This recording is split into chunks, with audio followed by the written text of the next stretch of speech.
Hello everyone, Matt from Model Minutes here and welcome back to the workbench for a very exciting unboxing.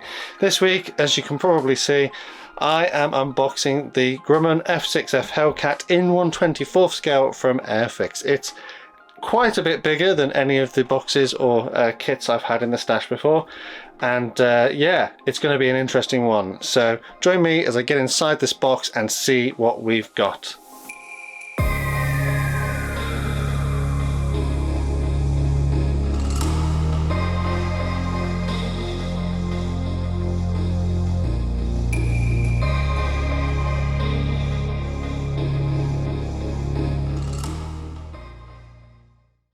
So on the outside of the box here, you can see we've got this rather exciting artwork of a Hellcat in a dogfight with a Japanese aircraft, and we've got up here some information about the actual event. Over on this side of the box, we've got 4 different paint schemes which were or are included inside the box. Down here it tells us the scale and information, and we've got an item code of A19004. Sadly, you can see that on my particular example, it came to me in the post, literally just wrapped in brown paper from the shop that I bought it from, and it suffered a bit of damage up here. The box has suffered a hole here, so hopefully everything inside is still there and it's all going to be okay, but we'll have to see in a minute. I've not actually had this open yet. This is my first time having it open. The long edge of the box here has some lovely images of a pre-built version. So someone somewhere has done this model and it looks amazing. So we've got engine detail, cockpit detail, folding wings, fuel tanks, rockets. There's a lot on here. And then we've got some safety and warning information over here from Hornby Hobbies.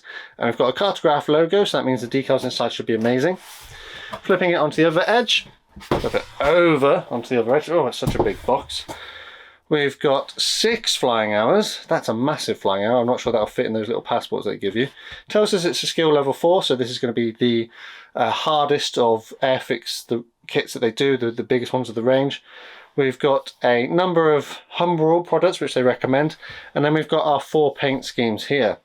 A little bit further on, we've got some information about the actual Hellcat, along with information about the kit, and it says that it's going to be 424mm long, 543mm wide, and there's 572 parts. That is a lot of parts. On the back, we've got nothing, and on the short edges, it's just the same. It says we can get it in the shot. It's just the same as was on the front. So let me see if I can get into this and see what we've got. And we'll do that. There we go. Look at all that. Everything is in there. So lots of different bags. Oh, this bag is slightly torn, but I think it's just where they've sealed it. It looks like the hot thing maybe ripped it when they were sealing it. But it doesn't look like the bag itself is actually open.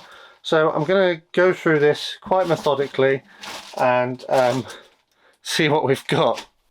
So this looks like the clear sprues in there, wrapped in paper and bubble wrap. So I will put them to one side. Then we've got 1 sprue, 2 sprues, 3, 4, 5, 6, 7, 8 in the grey blue plastic, and then we've got a bag here with the instructions and the transfers. So I'll get those out. We'll have a look at those first. I've actually already had a look at the instructions because they are available to download online, and I believe there's something like 70 odd pages. So let's just flick to the back. 71, 72. There's 72 pages of instructions here. It is a proper book. Same sort of format that you get in normal Airfix kits. You've got information about the actual Hellcat at the top, and then we move on. We've got the same key to the symbols down here, and then it tells you at the very beginning that we can unfold the wings with the landing gear race, so it's in a flying pose. We can do wings with the undercarriage down, or we can do folded wings. To be honest, I didn't notice a display stand, so unless I've got a display stand or make one, the flying option will probably be out of my reach. However, these two more likely. Personally, I quite like it with the wings extended. And then we flip over and it says here that there's loads of panels that can be added to the model or removed as in how you want to do it, and that there is even the option to install a motor inside of the engine if you want to, and they show you how to run the wires out of the fuselage so that you can power it. Then we've got a paint list here, all Humbrol colours of course, and then we start making the model basically, and you can see it's got the printed in colour, and it shows you what should be painted where and when, and the previous steps are highlighted in orange so that you don't get lost. But like, there is so much information here. This is, like it said, there's 500 and something parts. Every little thing basically is sort of reproduced. We've got little oxygen bottles, little tanks. You know, we're still making the cockpit, and we're only at like stage 40 as we go through this, so there's so much internal detail. It says here we've got the option for different bombs to be added, so you need to drill out the correct holes for that. Moving on, there's just everything's been broken down into its own little parts. So I'm not going to go deep dive into these instructions. I will post a link on the video to where you can download them and have a look for yourself as in your own time, because you know there are hang on. Look at the engine. The engine's insane. There's like so many different steps, and here it even says, look, if you want to add wire, you can add wire, and it shows you where to put the wires. I know someone's going to comment and say, oh yeah, if you build this, you've got to put all the wires on it. That's nuts. That's like a model in itself, that engine. Yeah, so what was I saying? Get moving on, get towards the end somewhere. And how many steps are there in total? Once we've got all the way to the end, 310 steps to assemble over 500 parts. Wow, isn't that a lot? Flipping over to the back page, we've got our, what is that? It's decal placement for the internal transfers, so your control panel and other various controls, and possibly parachute stuff. Yep, so that's good to see. Then we've got some more paperwork. And this is a generic stencil data diagram. Just shows you where all the transfers go for the various stencils on the aircraft. And then we get into our colour painting instructions. So each one is printed in colour on an A3 sheet, quite glossy, quite nice to look at. Colour callouts are to the normal Airfix standard, and the decal placement as well. So we've got this one, the scheme A, which is a 1944 aircraft from the USS Princeton. We've got one from 1945 for USS Randolph. We've got another one, a little bit different, the Fleet Air Arm HMS Cardive. Someone correct me in the comments, I'm sure. 1945. And also a French version from the Indochina War of 1953. And I have actually already put a poll up on the channel, so it has already been decided by you, the community, that I'm going to paint it in the Fleet Air Arm colours, because I guess it looks more interesting than just having it all blue. So, you know, thanks to everyone who voted in that, and I'll put the poll on the screen now to show you how many people took part. But yeah, so that is the instructions. A lot to get through, a lot of bedtime reading, to be honest. You could read that at night and help you go to sleep. So next up, let's take a look at the decals, and you can see that they've suffered a little bit in the packet because the paper has been creased in the corners. It's a bit like my packing when I went to the Airfix factory. That I creased them, I think. They don't look like they've been damaged as a result. They look okay.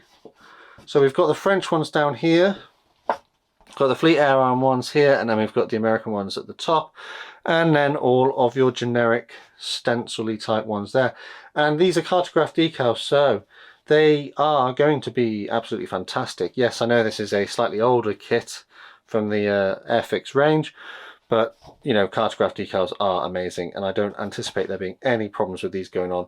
This printing up here, the really fine legible words as well. It's almost a shame they didn't pick the French one actually, because these roundels look absolutely amazing. But anyways, let's move on to some of the parts then. So straight off the bat, let's take a look at the fuselage parts. So it's moulded in grey plastic, as is normal. It does feel a little bit greasy, so it might need a wash before I come to assemble it. But if we get a little bit closer there, you can see that the detail is, well, it's amazing. There's basically every sort of panel line, every rivet seems to have been reproduced. I might see if we can get a bit closer there. I'll have to do it this way. There we go.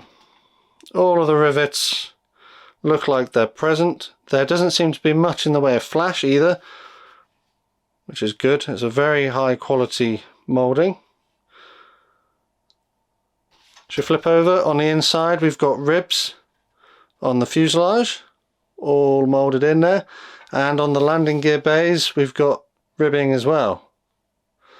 Lots of detail on that. On this sprue then, we look like we've got upper wing halves and possibly folded wing parts. Again, absolutely top notch on the detail department. Detail on both sides. No flash that I can see. Let's zoom in a bit. As you can see, all the rivet detail is there again, all present. A very impressive model. I'm not going to look at every sprue, I don't think, because otherwise the video will be incredibly long. So we'll just have a quick look at a few other ones. So on this one we've got our propeller and lots of components. Looks like landing gear parts, lots of engine parts there, very nicely detailed. This propeller is so big though, like I imagine if you did motorize this you could use this as a desk fan, so that would be pretty cool.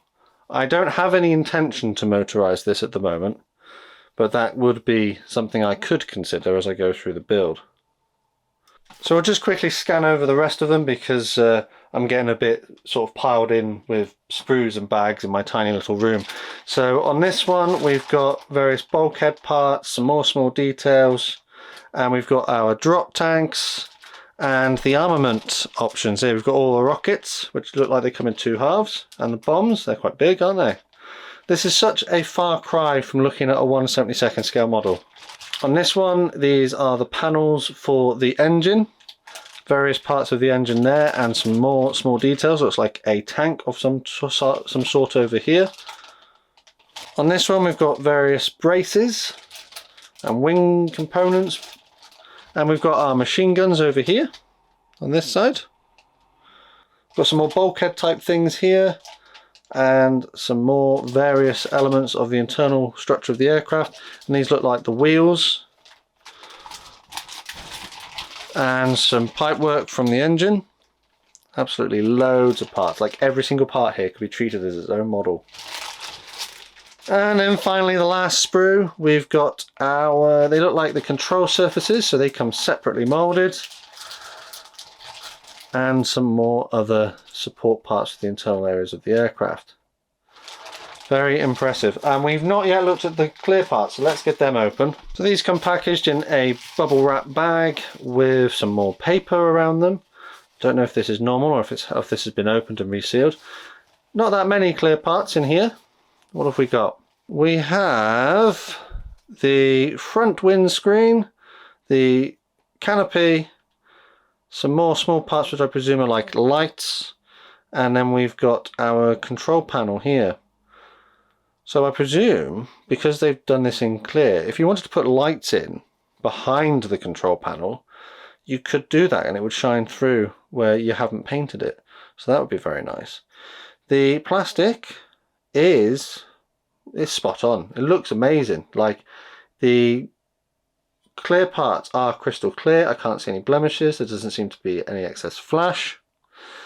The molded details is exactly the same as on the other parts of the aircraft, so they're absolutely spot on. They're amazing. Yeah, very impressed with this model. So let's recap. What did we have? We had one clear sprue of some very beautiful looking clear parts. 1, 2, 3, 4, 5, 6, 7, 8 sprues in blue grey plastic with an amazing level of detail on there. Stencil information sheet, a huge instruction booklet, A3 full colour painting instructions, and some beautifully printed cartograph decals. Mine have suffered a little bit of damage on the edges, but they shouldn't affect the actual transfers themselves, so there should be no problem. All of that comes contained inside a very attractively boxed cardboard container. There we go.